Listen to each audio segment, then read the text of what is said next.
10, 9, 8, 7, 6, 5, 4, 3, 2, 1, 0. Ignition and liftoff.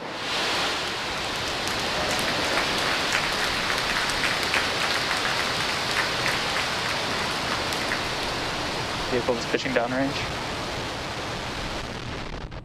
Stage 1 chamber pressure is normal.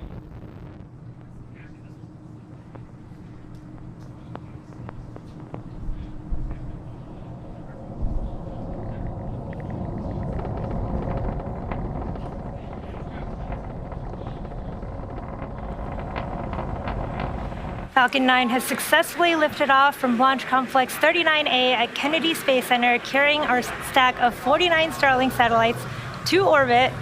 Moments ago, we throttled the engines down Telemetry nominal. in preparation for max Q, or maximum aerodynamic pressure, which will happen here in just a few seconds at T plus 1 minute and 12 seconds. Falcon is supersonic.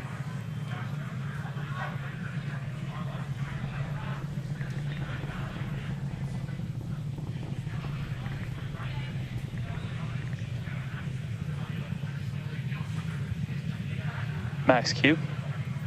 We have just passed through max Q, and this is the maximum aerodynamic pressure that the stage sees.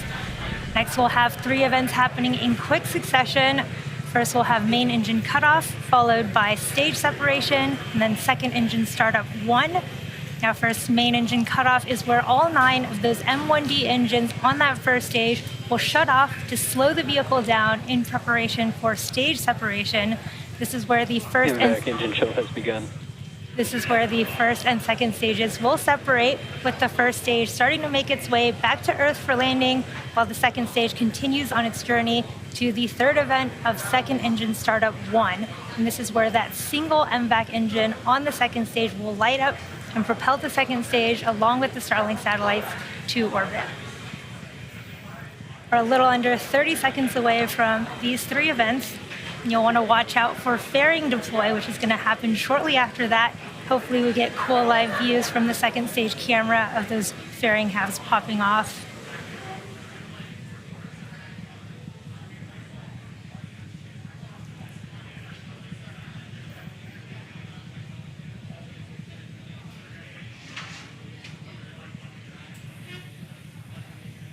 Nico. Stage separation confirmed.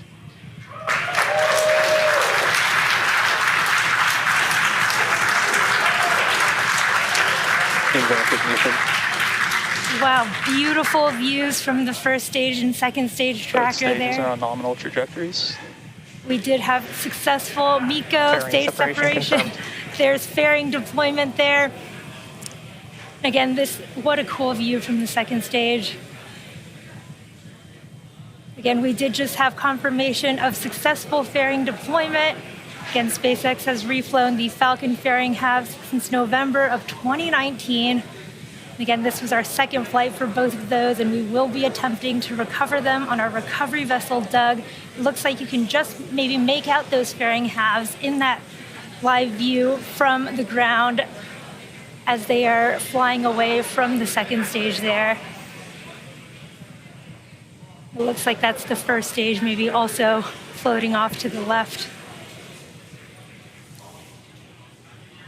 Now, as stage 2 heads towards its targeted drop-off orbit there, stage 1 will execute 2 burns in order to make its way back home to Earth. Now, the first is an entry burn. Now, this is where 3 of the M1D engines will reignite, and this helps to slow the stage down as it re-enters the upper parts of the Earth's atmosphere. Now, the second burn, of course, is the landing burn, and this is a single engine burn that brings the vehicle speed down rapidly in order to land on the drone ship. Acquisition signal.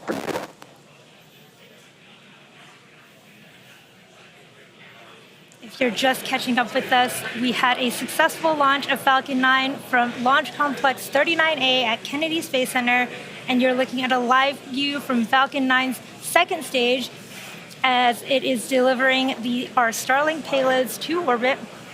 Stage 1 is currently making its way back to our drone ship, a short fall of gravitas in the Atlantic Ocean. We had beautiful views from the ground of the first and second stage plumes there just a little while ago.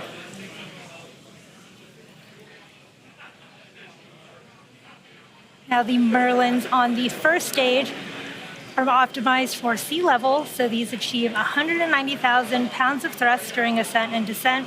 And in contrast, the MVAC engine, which you see on your screen right now, is optimized for 220,500 pounds of thrust in vacuum. Now the primary difference between these two engines is just the size of the nozzle. The MVAC nozzle is a lot larger than the M1D nozzles on first stage. Now the Falcon 9 is equipped with 4 hypersonic titanium grid fins positioned near the top of the first stage. And the first stage is using these grid fins to help navigate and reorient itself as it heads back home to Earth.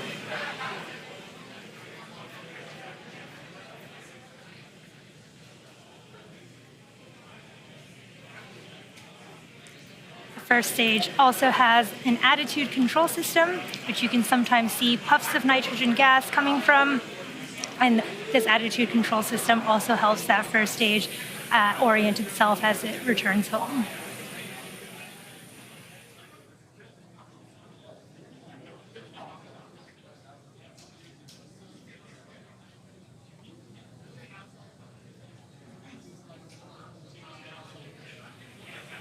We're just about 20 seconds from the start of our stage 1 entry burn, and this is a 20-second burn, and it'll help slow the vehicle down as it enters the thicker parts of the Earth's atmosphere. And this is a 3-engine burn, and it is 3 engines in a row on the first stage. Stage 1 FTS is safe.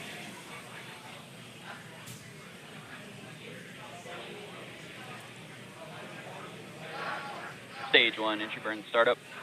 There's the start of the entry burn on the first stage. You can see those grid fins as the first stage is flying through its own plume there. Stage 2 FTS is safe.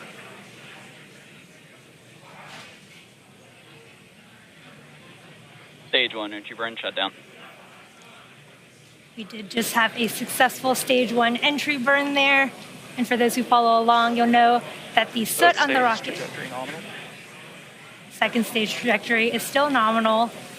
As I was saying, the soot on the rocket indicates that it's been flown before. So the fuel that we use on Falcon 9 is rocket-grade kerosene, or RP1, which is carbon-based. So when it burns, it generates soot. Now, as the booster approaches the landing site and does that long re-entry burn that we just saw, we saw it fly through its own plume, which deposits that soot back onto the first stage. Now you can see this sometimes on the pad. The soot is still stuck onto the first stage from its previous flights. And if you watch closely to your onboard camera during landing, you might be able to see soot sticking on the lens of those cameras as well. Now coming up in just a few seconds, we will have the start of our stage 1 landing burn. This will be another about 20-second burn. Hopefully it will land us on our drone ship, a short fall of gravitas. Stage 2 terminal guidance. In the Atlantic Ocean. Stage 1, startup.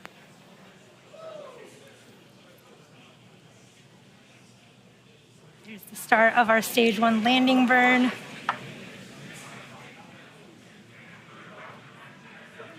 Cool views of the drone ship approaching. Stage 1, landing leg deploy.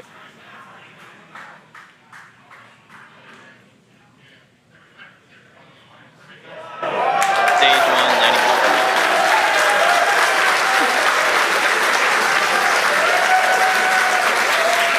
Right there on the middle of the drone ship.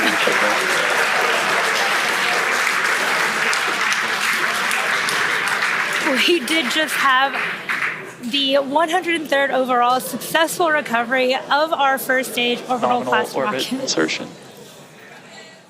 And we just missed it there, but we did have a successful second engine cutoff, and we just got that confirmation of a good orbit from stage 2. Now, next up, we'll have one more burn on the second stage that will position the vehicle for payload deployment. Expected loss of signal, Cape. But we are awaiting the deployment of our 49 Starlink Expected satellites, loss of signal, Bermuda. which is scheduled to occur about 6 minutes from now at T plus 15 minutes.